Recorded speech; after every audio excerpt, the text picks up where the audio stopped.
ममता यदि यह सब सुन लेती तो क्या होता। नहीं नहीं, उसे कुछ भी पता नहीं चलना चाहिए, वरना उसका बीमार दिल क्या यह झटका सह पाएगा। हम दोनों कितने प्यार और विश्वास से यहाँ आए थे, भविष्य की सुखद कल्पनाओं के साथ। खैर, सपने तो सपने होते हैं। अब जल्द से जल्द लौटने का रिजर्वेशन कराना होगा। मुंबई से अभी सुबह ही लौटे हैं। गेट का ताला खोलते हुए एक सुखद एहसास हो रहा है। पड़ोस का डॉगी गेट पर ही लेटा हुआ मिला। हमारे 4 माह के मुंबई प्रवास में मानो वह घर की पहरेदारी करता रहा हो। माय स्वीट होम की अनुभूति अंदर तक भर गई है। मेरी पत्नी ममता को सामान व्यवस्थित करने में व्यस्त है। मैं पीछे लॉन में आ गया हूँ। हमारी काम वाली बाई ने बड़े जतन से हमारे बगीचे को संभाला है। एक भी पौधा मुरझाया नहीं है। दरवाज़ा खोलते ही गौरैया पूँछ हिलाते हुए मेरे पैरों के पास घूमने लगी है। अपनी चिरपरिचित प्याली में दाना पानी खोज रही है। गौरैया जी, अभी तो आपको निराश ही होना पड़ेगा, क्योंकि तुम्हारी मालकिन को अभी समय ही कहाँ मिला है जो तुम्हारी प्यालियों को दाने पानी से भर सके। प्लीज़ अभी लौट जाइए, कल तक सब कुछ पहले की तरह मिलेगा तुम्हें। गौरैया तुरंत उड़ गई, मानो उसे सब समझ आ गया हो। मैं गहरी गहरी सांसें ले रहा हूँ, मानो 4 माह की ताजगी अपने अंदर भर रहा हूँ। सामने के घर से परवा एक थर्मस में चाय बनाकर ले आई है। मेरी पसंद के बिस्किट भी साथ में हैं। आंटी अंकल, पहले आप चाय पी लीजिए, बाद में सब काम करिएगा। चाय के साथ साथ प्रभा पूरी कॉलोनी के हालचाल भी बताती जा रही है। 4 माह की सारी खबरें गरम गरम नाश्ते की तरह परोस रही है। चाय पीकर रास्ते की सारी थकान मिट गई। आंटी, आज आप खाना मत बनाइएगा, मैं लेकर आऊँगी। हाँ, आशु को भेजकर आपकी मेहरी को बुलवा देती हूँ, वह आपकी सहायता करेगी। आप तब तक फ्रेश हो जाइए, मैं नाश्ता ले जाती हूँ। प्रभा के प्यार से अभी हम अभिभूति ही थे कि पड़ोस से मंजू नाश्ते एवं खाने का निमंत्रण लेकर आ गई। बड़े प्यार एवं सम्मान से उसने हमारा अभिवादन किया। पूरी लेने वालों ने बहुत मिस किया। यह बात तो बिना बताए ही हमें स्पष्ट समझ में आ रही थी। हमारे पड़ोसी हमें अपनों से भी अधिक प्यार करते हैं। एक एक करके सभी मिलने आए। लंच एवं डिनर के इतने निमंत्रण मिले कि ममता यदि 4 दिन भी गैस न जलाए तो चलेगा। सबने आपस में तय कर लिया कि किस दिन किसके घर जाना है। चलो, इतने दिन में तो ममता सब व्यवस्थित कर ही लेगी। मैं सोचने लगा, वह भी तो एक बूढ़ी हो गई है, अब यही तो परिवार बन गया है। हमारा कल बाजार जाकर सब सामान लाना है, हर चीज़ नए सिरे से जोड़नी होगी। वहाँ से आते समय चिंता लगी थी, क्योंकि अब उम्र के साथ हिम्मत कम हो रही है। लेकिन यहाँ तो हमारी हिम्मत बनकर हमारे पड़ोसी खड़े मिले हैं। सबका प्यार देखकर बहुत अच्छा लग रहा है। मुंबई के कल्चर से अभी हमारा शहर अछूता है। यहाँ अभी भी भाईचारा बना हुआ है, बिल्कुल मोहल्ले वाला। 4 दिन पंख लगाकर उड़ गए। ममता और मैं सबके प्यार में डूबे रहे। अब धरातल पर आना चाहिए। 5वें दिन ममता ने नाश्ता खाना बनाया। दिनचर्या नियमित हो गई। गौरैया नित्य दाना पानी लेने आने लगी। कुछ दिन से ममता के चेहरे पर थकान देखकर मेरा मन व्यथित होने लगा। जब से उसके हार्ट में प्रॉब्लम हुई है, बहुत जल्दी थक जाती है। अब उसे भी आराम की आवश्यकता है। मैं सब समझ रहा हूँ, परंतु उसकी सहायता कैसे करूँ यह समझ नहीं आ रहा। मैं भी तो बूढ़ा हो रहा हूँ। मुंबई कितनी आशा लेकर गए थे। आनंद का बार बार बुलाना, पापा अब हमारे पास रह लीजिए, आप आएंगे तो मैं बड़ा घर ले लूँगा। इन्हें आश्वासनों के भरोसे सोचा चलकर देखते हैं। वहाँ मन लग पाया तो शेष जीवन आनंद के पास ही गुजार लेंगे। अब कहीं ना कहीं तो सेटल होना ही है। वहाँ रहेंगे तो उन्हें हमारी आदत पड़ जाएगी। हम भी अपना घर, अपना शहर भूलकर बच्चों में रम जाएंगे। पर कहाँ, वहाँ भी जल्दी ही मोह भंग हो गया। आनंद एवं प्रिया का दफ्तर चले जाना, बच्चों का स्कूल तो था ही, हम दोनों को वहाँ भी अकेला कर जाती। ममता का काम और भी बढ़ गया। बच्चों के जाने पर सब समेटना, नाश्ता खाना बनाना, प्रिया के लौटने से पहले रात के खाने की तैयारी करना। इस तरह 6 आदमियों का काम। रात होते होते ममता थक कर चूर हो जाती। नौकरानी तो समय पर आती चली जाती, वह अपने से कुछ भी न कहे, पर मैं उसका सूखा चेहरा देखकर व्याकुल हो जाता। हाँ, प्रिया ममता के कारण काफ़ी रिलैक्स लगती। जब तब अपने काम ममता को सौंपने लगी। सोचा, इस तरह कितने दिन चलेगा। ममता तो कुछ कहेगी नहीं। अगर वह काम के बोझ के कारण अधिक बीमार हो गई तब। अभी इसे अधेड़ बुन में था कि मुझे लगने लगा बच्चे हमसे कुछ खिसे खिंचे से रहने लगे हैं। पहले की सी प्रफुल्लता उनके चेहरे से गायब होने लगी। मिनी एवं राहुल भी अब पहले की तरह स्कूल से आकर दादी बाबा करके लिपटते चिपटते नहीं। क्या हो गया इन्हें? कहीं हम बोझ तो नहीं बन रहे? यद्यपि प्रत्यक्ष तो कुछ भी नहीं कहता, परंतु कुछ बातें कहने से ज़्यादा समझी जाती है, यही मैं अनुभव कर रहा था। जल्द ही बच्चों की उदासीनता का कारण पता चल गया। एक दिन आनंद का फ़ोन पर बात करते सुना। यार तू ठीक कहता है, कितने दिन से हम सब इकट्ठे नहीं हुए। जब से मम्मी पापा आए हैं तब से कहाँ मिल सके हम।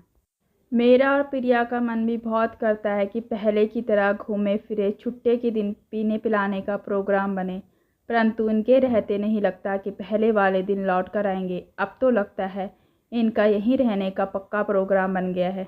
4 महीने होने को आ गए, लेकिन अभी तक वो वापस जाने की बात भी नहीं करते। पर तू चिंता न कर यार, कुछ ना कुछ जुगाड़ करता हूँ। जल्दी पुराने वाले दिन फिर लौट आएंगे।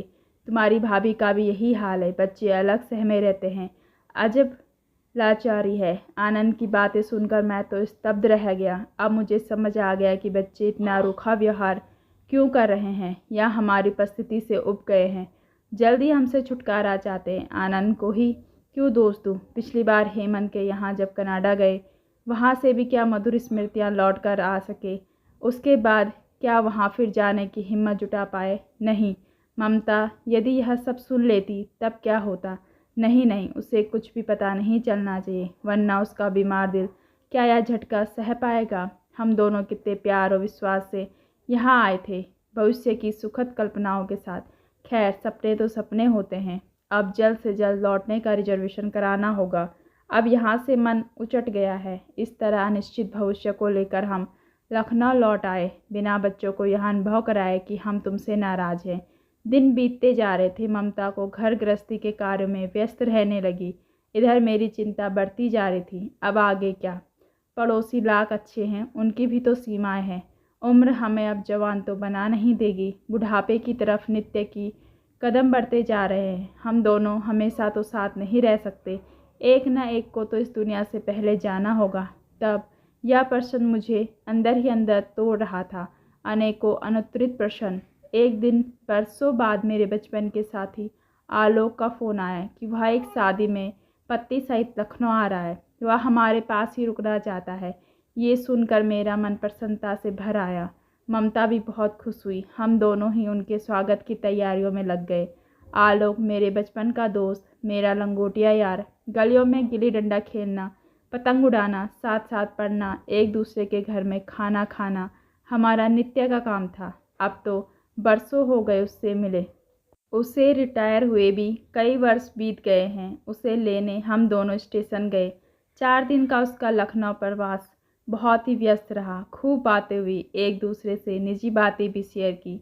उसकी इकलौती जवान बेटी का निधन जब कार दुर्घटना में हो गया, उस समय वो दोनों ही एकदम टूटकर बिखर गए थे। सुनते ही हम दोनों उनके पास जयपुर पहुंच गए। किसी प्रकार की संतावना भी उन्हें संभाल नहीं पा रही थी। उनके आंसू थमते ही नहीं थे। ईश्वर जब दुख देता है तब वही संभालता भी है। समय के साथ साथ वह भी संभले। आलोक काम पर जाने लगा एवं भाभी ने घर के काम में एवं गरीब बच्चों को पढ़ाने में खुद को व्यस्त कर लिया। आजकल कहाँ रह रहे हो पूछने पर उसने जो कुछ बताया वह मेरे भविष्य के निर्णय के लिए विचारणीय प्रश्न बन गया। उसने बताया कि मैंने जयपुर वाला घर बेचकर जामनगर के एक वृद्धाश्रम में घर खरीद लिया है। उसके लिए एक साथी भी पहले से वहाँ रहते थे। उनकी मजबूरी यह थी कि 4 बेटों के रहते हुए बेटों के पास माँ बाप के लिए न समय था न प्यार। उन्होंने ही उसे आश्रम में रहने को प्रेरित किया। उसने बताया, यार बड़ा विराट और भव्य आश्रम है जो कई एकड़ में फैला है। अनेकों वृद्ध दंपति वहाँ शानदार तरीके से अपना जीवन व्यतीत कर रहे हैं। ऐसा भी नहीं है कि सब अपने बच्चों से तिरस्कृत ही हों।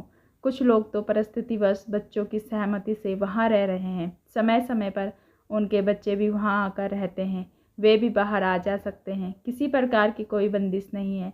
शिवा की मृत्यु के बाद हमें तो इसी आश्रम ने संभाला, वरना हम तो बिल्कुल अकेले पड़ गए थे। आश्रम क्या है, एक वृहद परिवार है जहाँ सब अपनी अपनी संस्कृति एवं आस्था के साथ रहते हैं। जाति धर्म का कोई बंधन नहीं। आलोक सब बताते हुए काफ़ी भावुक हो गया। मुझे भी बहुत की राह दिखाई देने लगी। मैंने उससे सब विस्तार से जानना चाहा। उसने बताया, आश्रम में 1 एवं 2 कमरों की कॉटेज बनी है। आप अपने हिसाब से कॉटेज खरीद लो।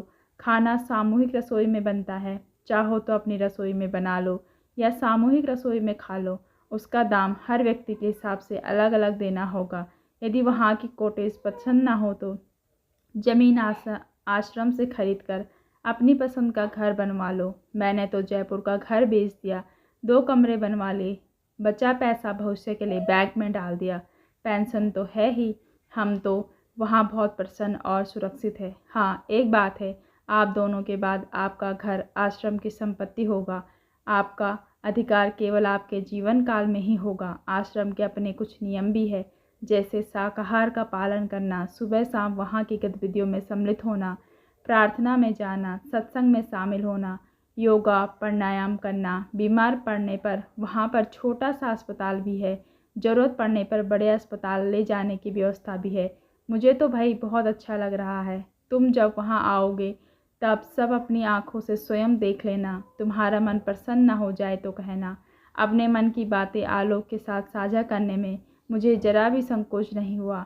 मेरे मुंबई प्रवास की बातें जानकर उसने मुझे यही सलाह दी कि हम दोनों को भी वहीं आकर रहना चाहिए। इसमें बच्चों का भी कोई दोष नहीं है। आजकल की दिनचर्या ही ऐसी बन गई है कि माता पिता के लिए उनकी गृहस्थी में कम ही स्थान निकल पाता है। फिर वहाँ रहकर तुम बच्चों से अलग कहाँ हो रहे हो। जैसे वह लखनऊ आते हैं, अब जामनगर आएंगे। तुम भी उनके पास जब चाहो जाकर रहो। आश्रम के द्वार सदा तुम्हारे लिए खुले हैं। फिर हम दोनों तो हैं ही। उसकी बातों से मैं काफ़ी आश्वस्त हो गया। बस अब ममता से बात करके भविष्य की राह निश्चित करनी थी। मैंने मन में दृढ़ निश्चय आकर लेने लगा। आलोक के जाने के बाद मैंने सब बातें ममता को बताई। इसी संदर्भ में मुझे मुंबई में घटी घटना से भी उसे अवगत कराना पड़ा। सुनकर वह स्तब्ध रह गई, लेकिन उसे धैर्य दिखाते हुए सोचने का समय मांगा। 2 दिन बाद उसने मेरे निर्णय से सहमति जताई। मुझे लगता है कि वह खुद भी बच्चों के व्यवहार से दुखी थी। मुझसे उसने कभी परेशानियां शेयर नहीं की। अगर एक बार बच्चों से पूछ लेते, उसने दबी आवाज़ में प्रस्ताव रखा, जिसे मैंने दृढ़ता से ठुकरा दिया। हम सब व्यवस्था करके दोनों बच्चों को सूचित भर करेंगे।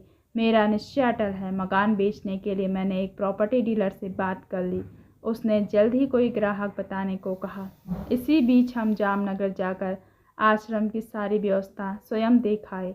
वहाँ सब बहुत ही व्यवस्थित था, बल्कि उसके बताए हुए से भी कहीं अधिक। 2 कमरों की एक कॉटेज ममता को पसंद आए। उसे संवारने का जिम्मा आलोक ने ले लिया। आश्रम से लौटकर हेमंत एवं आनंद को फ़ोन पर सब बातें विस्तार से बता दी। प्रतिक्रिया तो होनी ही थी, वह हुई भी। दोनों ही परेशान लगे। उन्होंने अपने निर्णय पर पुनर्विचार करने का अनुरोध किया, लेकिन मैं बार बार अतीत के कटु अनुभव को दोहराने को तैयार नहीं था। ममता भी एक बार तो बच्चों के आग्रह से विचलित लगी। इस बात की क्या गारंटी थी कि भविष्य में फिर से वह सब नहीं दोहराया जाएगा। भविष्य में तो हम दोनों और अधिक अशक्त ही होंगे। अब इतना आगे बढ़कर निर्णय बदलना असंभव था। अतः विनम्रता से बच्चों का प्रस्ताव हमने ठुकरा दिया। लखनऊ को अंतिम विदा करने की हम भरे मन से तैयारी करने लगे। पड़ोसियों एवं मित्रों ने भी क्या कम प्रयत्न किए हमें अपना निर्णय बदलने के लिए। मैं अपने निर्णय पर अडिग था, अतः भरे मन से वह सब हमें विदाई देने की तैयारियों में लग गए।